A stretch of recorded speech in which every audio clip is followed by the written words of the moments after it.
All right, take a look at this water. Imagine having that running into your home. We showed you this last month, and many of you saw this video on our social media pages. Well, a viewer in Spring Hill reached out to our consumer investigator, Susan Elcore, asking for help after the company he hired to fix his water softener took his money and left. I trusted you, man, and look what you did to us. After we shared his story, we heard from someone who proposed a solution. Here is tonight's Susan Solves It. It's definitely not the peace and quiet you want at your house. It's been a blessing. But these sounds have relief washing over David Hibbard. And I am so grateful. Grateful that months of being stuck with brown, unusable water are over. There is a silver lining to every story.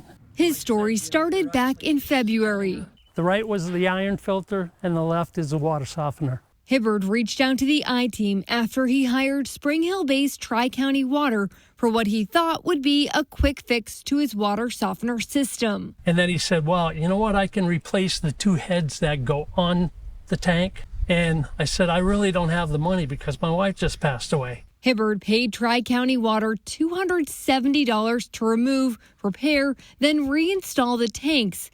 But that last step never happened. He ghosted me. I was fed up and I called you.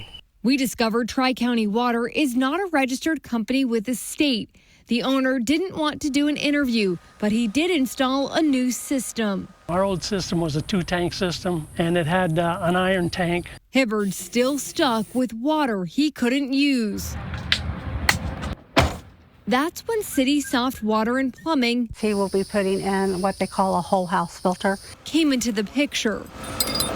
After seeing the news broadcast with Mr. Hibbard and yourself, and he said, we need to find this gentleman and help him.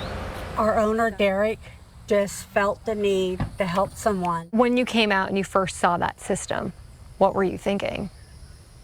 Wow, it's small. And then when we tested the water, we saw for itself it's not right. The company is now helping Hibbard at no cost to him. He's upgrading the system to a bigger unit, plus an additional filter unit.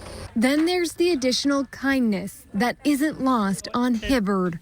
It just warms my heart because this is a company that cares. Before you hire someone to work on your home, it's a good idea to check with the state of Florida to see if they're properly licensed. But as we started looking into this story, we learned there's an exception for working on water softeners. The state doesn't require a license or for someone to be a registered plumber. I'm consumer investigator Susan Elcore with photojournalist Tim Jones, taking action for you. And again, this story all started after a viewer reached out to us. After we brought attention to his problem in our original report, we helped solve his issue. Scan the QR code on the bottom of your screen if you have a question or concern for our consumer investigator, Susan Elcore. Susan is always working to take action for our viewers like you and holding companies accountable.